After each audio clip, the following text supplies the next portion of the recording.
সুপ্রিয় দর্শক, আসসালামু আলাইকুম সবাইকে। আজকে আমার এই ফারহানাস কুকিংসে আপনাদেরকে স্বাগত জানাচ্ছি। আশা করছি সবাই ভালো আছেন। তো আজকে আমি যে রেসিপিটা আপনাদের সাথে শেয়ার করব সেটি হচ্ছে মাংস দিয়ে ভুনা খিচুড়ি। মাংস দিয়ে তৈরি ভুনা খিচুড়ি এটা কম বেশ সবাই পছন্দ করে। তাই ভাবলাম আপনাদের মাঝে আপনাদের সেই পছন্দের রেসিপিটা শেয়ার করি। তো চলুন কথা না বাড়িয়ে মূল ভিডিও চলে যাওয়া যাক। এখানে আমি 1.5 কেজি গরুর মাংস নিয়েছি মিডিয়াম সাইজের। তো এগুলোকে এখন ভালো করে পরিষ্কার করে ধুয়ে নেব। ভালো করে ধুয়ে নিয়েছি। এখন আপনাদেরকে দেখাচ্ছি আমি এখানে সামান্য চর্বি সহ আর কিছু সলিড মাংস নিয়েছি। তো এখন এখানে আমি কিছু মশলা দিয়ে দেব। তো শুরুতেই দিয়ে দিচ্ছি 1 চা চামচের মতো হলুদের গুঁড়ো, দিয়ে দিচ্ছি 1 চা চামচের মতো লাল মরিচের গুঁড়ো, সেই সাথে দিয়ে দিচ্ছি দারচিনির গুঁড়ো 1 টেবিল চামচ আর জিরের গুঁড়ো 1 টেবিল চামচ।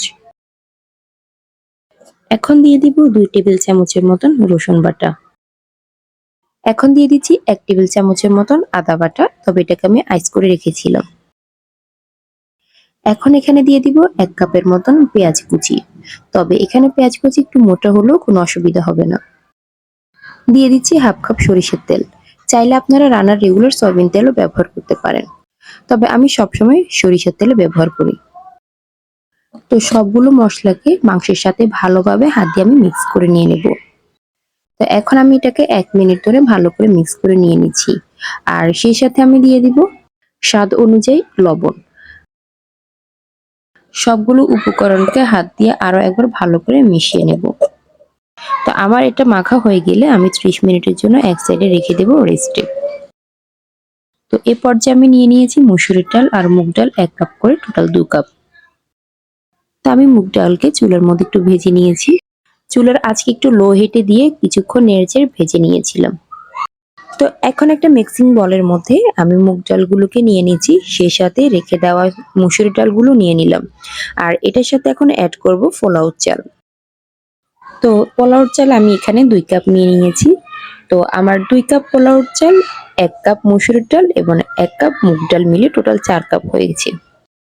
তো সবগুলোকে আমি হাত দিয়ে একটু ভালো করে মিক্স করে নিয়ে নেব। আর এগুলোকে আমি বারবার পানি দিয়ে পরিষ্কার করে ধুয়ে নেব। তো আমি পানি দিয়ে ভালো করে 3 থেকে 4 বার এই চালগুলোকে ধুয়ে নিয়েছি। তো আমি একটা স্ট্রেনারের মধ্যে এটাকে ছেঁকে নেব যাতে করে অতিরিক্ত পানিগুলো পড়ে যায়। তো আজকে আমি আপনাদেরকে প্রেসার কুকারে রান্না করে দেখাবো।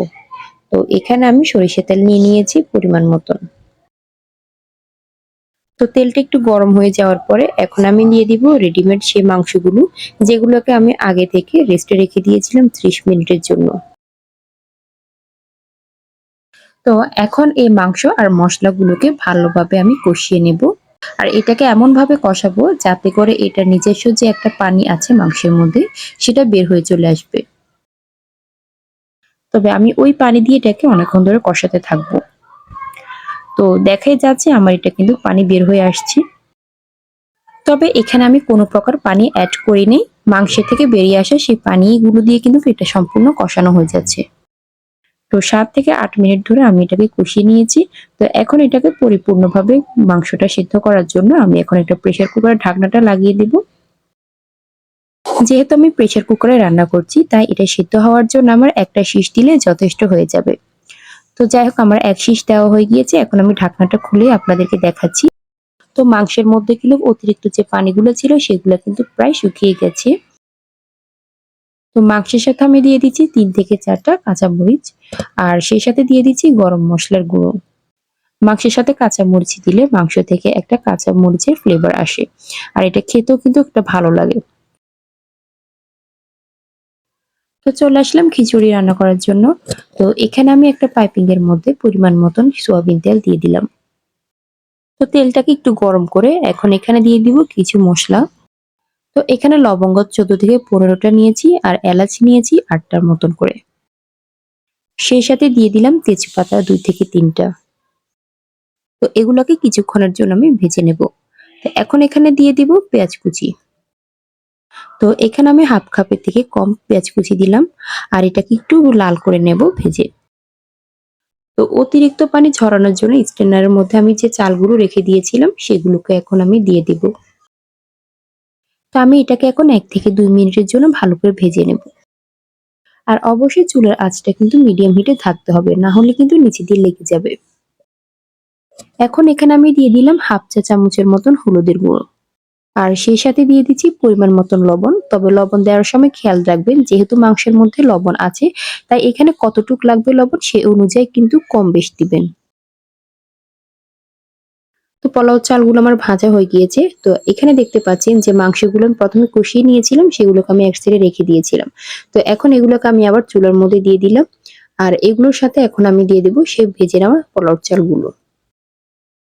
তো পোলাওর চালগুলো সবগুলো দিয়ে দেওয়ার পর এখন আমি মাংসের সাথে খুব ভালো করে আমি এটাকে মিক্স করে নিয়ে নেব।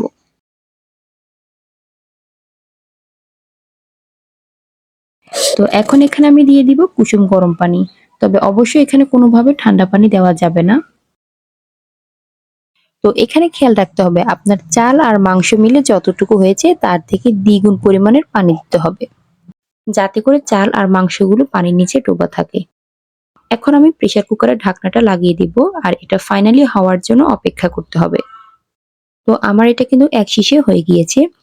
যারা পাতিলে করে রান্না করতে চাচ্ছেন তারা 10 মিনিট অপেক্ষা করবেন, তাহলে হয়ে যাবে। এই ছিল আমার এই ফাইনালি আজকের ভুনা খিচুড়ি। চেষ্টা করেছি আপনাদের মাঝে খুব অল্প সময়ের মধ্যে শেয়ার করার। আপনারা কিন্তু দেখতেই পাচ্ছেন আমার মাংসটা কিন্তু প্রায় সেদ্ধ হয়ে গিয়েছে। আমি আপনাদেরকে হাত দিয়ে একদম এগুলোকে ছিলে দেখাচ্ছি। এই যে কতটা সেদ্ধ হয়ে গেছে। আশা করছি আজকের ভিডিওটা আপনাদের কাছে ভালো লাগবে। যদি আপনাদের কাছে এই মুহূর্তে গরুর মাংস না থাকে, আপনারা চাইলে মুরগির মাংস দিয়েও এই ভুনা খিচুড়িটা তৈরি করতে পারেন। তো আজকে এই পর্যন্ত আমার ভিডিওটি। আশা করছি ভালো লেগেছে। যদি ভালো লেগে থাকে অবশ্যই পাশে থাকবেন এবং সাবস্ক্রাইব করবেন।